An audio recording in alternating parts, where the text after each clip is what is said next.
Hello everyone. So today I have come up with another topic, that is subject verb agreement. Okay. So let us see कि इसके क्या rules हैं और हम कहाँ कहाँ कैसे सिंगुलर एंड प्लूरल यूज़ करते हैं. Okay. So the very basic rule is that only the subject affects the verb of any sentence. मतलब जैसा हमारा सब्जेक्ट होगा वैसा ही हम वर्ब यूज़ करेंगे. ओके.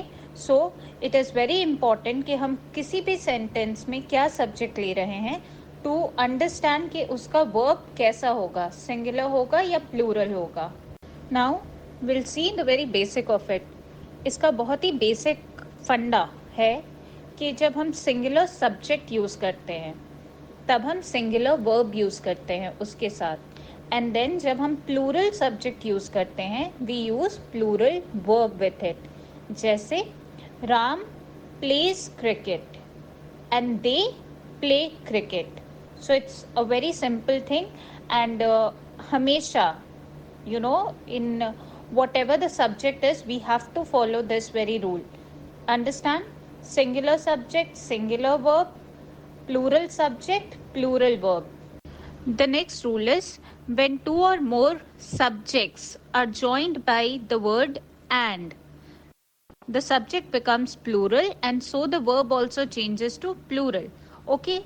अगर हम दो सिंगुलर सब्जेक्ट्स लेते हैं जैसे राम एंड श्याम, तो हमारा जो पूरा सब्जेक्ट है वो क्या हो जाता है, प्लूरल हो जाता है. ठीक है.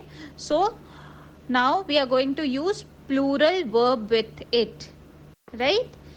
अगर हम सिर्फ ऐसे कहें Ram plays cricket, Shyam plays cricket, but Ram and Shyam play cricket होगा. Okay. So I have given few examples here. Anu and Priya play chess. Raman and Sargun have come to school. Okay, so here have is acting as a plural verb for Raman and Sargun.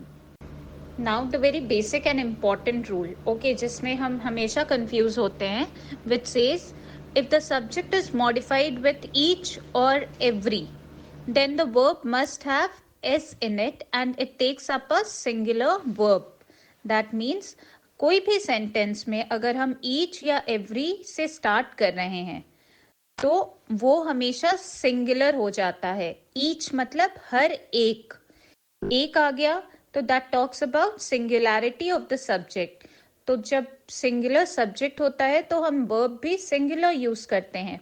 Every, हर कोई, इसमें भी we are talking about every single person. So with that also we are going to use singular verb, as every also counts as a singular subject. Examples में each boy of the class is present. Okay. And the next is every singer and dancer performs well. So यहाँ पे is और performs ये act कर रहा है as a singular verb for the modified subjects each and every. Okay. So we can take any other example if we feel like. Each girl has come to school today. So with that, each has been used in order to modify it as a singular verb and singular subject. Now the next rule says if plural subjects, that means दो singular subjects या two subjects are joined by or, but and nor, then the verb has to agree with the nearest subject. That means कि वो जो बाद वाला subject हम use करेंगे, second subject use करेंगे, वो अगर सिंगुलर होगा तो हमारा वर्ब भी सिंगुलर होगा, अगर वो प्लूरल होगा तो हमारा वर्ब भी प्लूरल होगा. जैसे ईदर राम और हिज ब्रदर हैज कम, तो यहाँ पे हिज ब्रदर इज सिंगुलर, एक भाई, ठीक है, उसका भाई, तो we have used has come here. Has क्या है, सिंगुलर वर्ब के जगह पे यूज हुआ है. Neither Ram nor his brothers have come.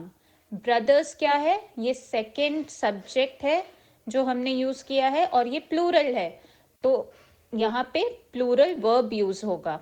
The third example, not Ram but his brother is invited. So again here we have to see the second subject that we have taken. So यहाँ पे है his brother. अगर his brothers होता तो are invited होता, but यहाँ पे हमने यूज किया है his brother. So the uh, verb here that we are going to use is invited. The next rule here is that जैसे हमने किया था ना each और every के साथ singular verb यूज होता है, similarly everyone, everything, anybody के साथ भी singular verb यूज होगा क्योंकि ये सारे singular subjects consider होते हैं.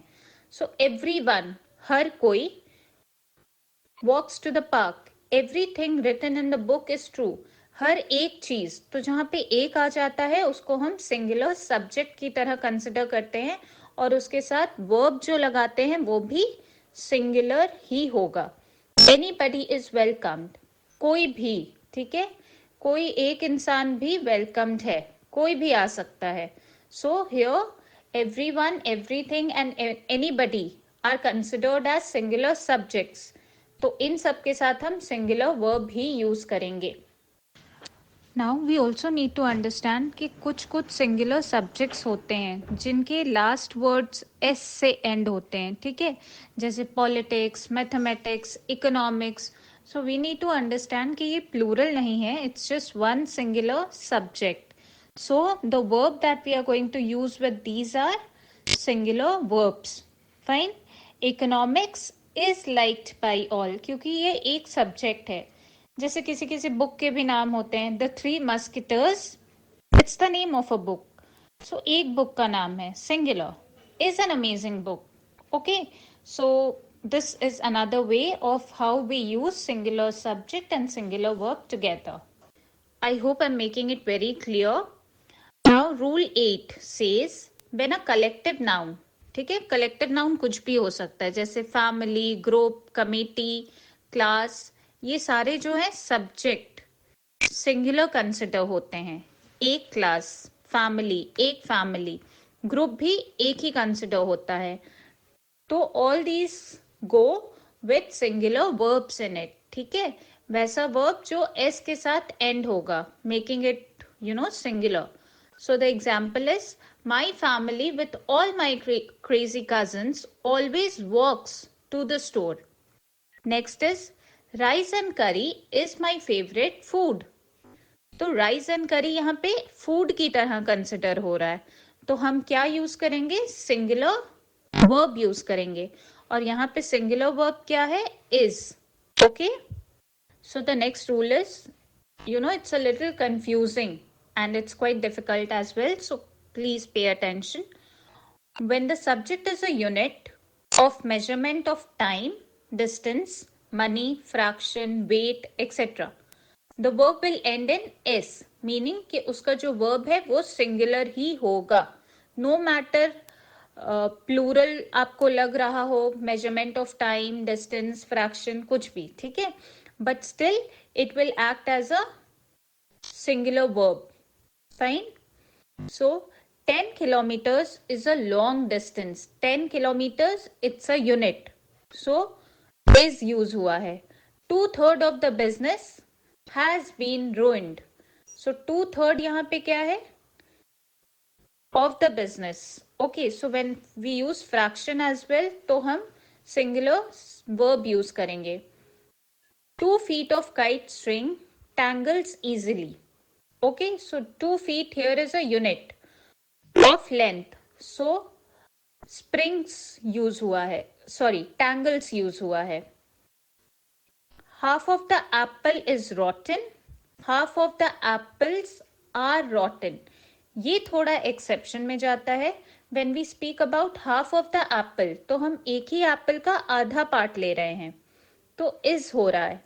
बट जब हम हाफ ऑफ द एप्पल्स के बारे में बात कर रहे हैं, तो मान लो 3 एप्पल है, 5 एप्पल है, जिसमें से आधे से ज्यादा, okay, more than half are rotten. So इसीलिए यहाँ पे आर यूज हुआ है. 5 में से 3 एप्पल्स रॉटन है.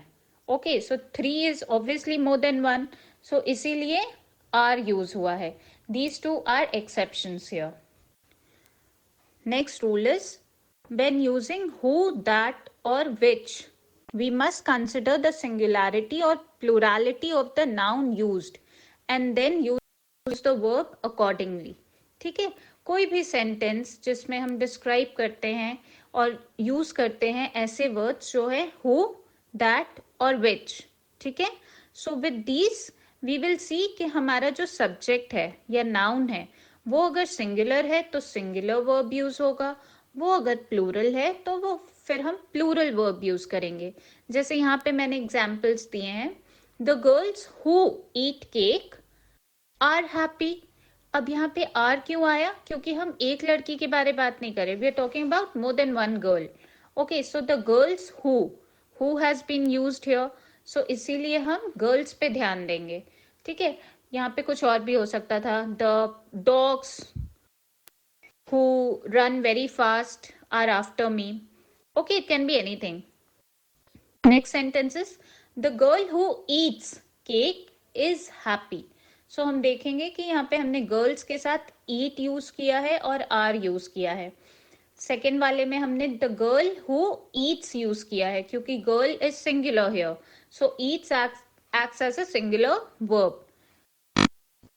So I hope it's very much clearer now that with singular subject singular verb is used. अगर हम who, that, which यूज कर रहे हैं तो भी, और अगर प्लूरल सब्जेक्ट है, प्लूरल नाउन है, और अगर उसके जस्ट बाद who, that या which यूज हुआ है तो हम प्लूरल वर्ब यूज करेंगे. Now the most important and this goes a little difficult. ठीक है, तो I will explain you in the simplest way possible कि जब हम दो अलग लोगों के बारे में बात कर रहे हैं, ठीक है, और हम द यूज कर रहे हैं दोनों जगह, तो वो दो अलग लोग हो गए, तो हम प्लूरल वर्ब यूज करेंगे. जैसे the orator and the politician have come. तो दो लोग हैं, एक ओरेटर है और एक पॉलिटिशियन है. ठीक है, अब सेकेंड सेंटेंस लेते हैं. द ओरेटर एंड पॉलिटिशियन, यहाँ पे हम दो लोगों के बारे में बात नहीं कर रहे हैं, but we are talking about the two qualities that a single person holds. Okay, कि एक इंसान है जो ओरेटर भी है और पॉलिटिशियन भी है. तो अब हम यहाँ पे द ओरेटर एंड पॉलिटिशियन, क्योंकि ये सिंगुलर एक ही इंसान के बारे में बात कर रहे हैं, तो हम हैज यूज करेंगे, सिंगुलर वर्ब यूज करेंगे. Okay, so here the rule says when two subjects are joined by and with a definite article the, then plural verb is used. But when one subject has the and the other has another quality, then it is considered as a singular subject. It is very simple कि जब हम दो अलग अलग लोगों के बारे में बात कर रहे हैं तो द ओरेटर या फिर the president and the prime minister have come.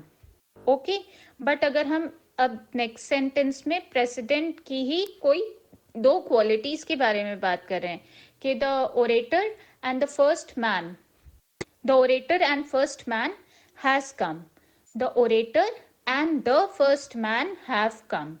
Okay, so this it's quite difficult and confusing, so I'd like put it in this rule कि जब हम दो अलग लोगों के बारे में बात कर रहे होते हैं तो वो प्लूरल सब्जेक्ट प्लूरल वर्ब बनता है, और अगर हम एक ही इंसान की दो क्वालिटीज के बारे में बात कर रहे हो तो वो singular subject and singular verb में कंसिडर होता है. So here are the basic rules of subject verb agreement. I hope you had find the video a lot helpful and clearer this time, and please like and share and subscribe. Thank you.